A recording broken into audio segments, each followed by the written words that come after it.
भोजपुरी के trending star कहे जाने वाली एक्टर खेसारी लाल यादव फिल्मों के साथ साथ विवादों की वजह से काफी चर्चा में रहते हैं। उनका विवादों से पुराना नाता रहा है। अक्सर किसी न किसी के साथ उनकी जुबानी जंग हो जाती है, फिर चाहे वो पवन सिंह हो या फिर अरविंद अकेला कल्लू और काजल राघवानी। पिछले कुछ दिनों से भोजपुरी में विवाद शांत थे, लेकिन अब एक बार फिर से खेसारी से जुड़ा विवाद शुरू हो गया। इस बार रानी चटर्जी के साथ जुबानी जंग होती दिखाई दे रही है। खेसारी ने करियर की शुरुआत में रानी के साथ काम किया है और उनकी केमिस्ट्री खूब जमी है, लेकिन स्टारडम मिलने के बाद वो उनके साथ फिर नजर नहीं आए। ऐसे में चलिए बताते हैं उनकी जुबानी जंग के बारे में। दरअसल हाल ही में रानी चटर्जी का एक वीडियो YouTube पर शेयर किया गया है। उन्होंने H न्यूज़ भोजपुरी से बात की। इसमें वो खेसारी के एक बयान को लेकर बात करते हुए नजर आ रही है। इसमें वो खेसारी के इस बयान पर बात कर रही है जिसे एक्टर ने एक स्टेज शो के दौरान कहा था। भोजपुरी एक्टर ने कहा था, मैं मुंबई आया तो हर डायरेक्टर और प्रोड्यूसर यहाँ तक कि रानी चटर्जी के बारे में नहीं बोलूंगा। वो मेरी बहुत अच्छी दोस्त हैं। जब मेरी पहली फिल्म आई तो उन्होंने सबसे कहा था कि इतना गंदा हीरो कहाँ से ले आए, और आज वही रानी चटर्जी खेसारी से कहती हैं कि कोई अच्छी फिल्म की जाए। इस पर रानी चटर्जी ने अपना रिएक्शन दिया है। YouTube पर शेयर किए गए वीडियो में रानी चटर्जी से पूछा गया कि उन्हें जब खेसारी के साथ काम करने के लिए पहली फिल्म ऑफर हुई थी तो एक्ट्रेस ने मना कर दिया था। इस पर भोजपुरी की क्वीन ने कहा, मैं सच बताती हूँ, नागिन फिल्म बन रही थी। मैं खेसारी को ना तो बतौर सिंगर जानती थी और ना ही एक्टर, क्योंकि उन्होंने करियर शुरू ही किया था। ये बात 2012 की थी। राजकुमार पांडे बना रहे थे। इस दौरान डायरेक्टर ने मुझसे पूछा गया था कि किससे रखा जाए, क्योंकि फिल्म में लीड एक्टर का रोल काफी कम था, तो वो किसी नए हीरो को कास्ट करना चाहती थी।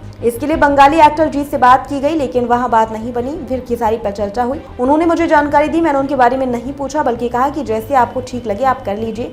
अगर मैंने उस समय मना कर दिया होता तो किसी नए लड़के को मत लीजिए, तो वो सच में मेरे साथ किसी नए लड़के को मेरे साथ कास्ट नहीं करती। रानी आगे बताती है, मैं पहली बार खेसारी से सेट पर फिल्म का गाना बड़ा बड़ाई करेलू की शूटिंग पर मिले थे। इसे शूट करने से पहले खेसारी इतना घबराए थे कि वो लगातार ये सोचकर परेशान थे कि उन्हें रानी और मोनालिसा के साथ अगले दिन शूट करना है। मैंने उनको बताया था, समझाया था कि आप अच्छा कर लेंगे। तो ये बात तो तय है कि अगर मैंने मना किया होता तो कभी मेरे साथ काम नहीं कर पाते। उन्होंने जो स्टेज पर कहा वो झूठ है। इसके साथ ही रानी चटर्जी ने अपनी इंटरव्यू में खेसारी लाल से जुड़ा एक किस्सा भी शेयर किया। उन्होंने बताया, नागिन की शूटिंग के बाद एक प्रोड्यूसर ने बताया कि खेसारी लाल बोलते हैं कि क्योंकि नागिन की हिट के बाद खेसारी के पास कई फिल्में आ गई थी, उनके करियर हिट फिल्म रही थी, तो क्या होता कि जब एक जोड़ी हिट होती है तो साथ में बहुत फिल्में मिलेंगी। मेरे साथ क्या है कि मैंने किसी के साथ रेगुलर काम नहीं किया। लोग समझ जाते हैं कि कौन सी जोड़ी हिट है, तो कोई फिल्म की बात चल रही थी। इस दौरान प्रोड्यूसर ने बताया था कि खेसारी बोलता है कि रानी चटर्जी से बुढ़िया लगती है, तो इस पर मैंने कहा था कि वो भी एक बार अपनी शक्ल देख ले। फिर उन्होंने उस प्रोड्यूसर के मुंह से बात सुना होगा, लेकिन उन्होंने मन से जो मेरे बारे में बोला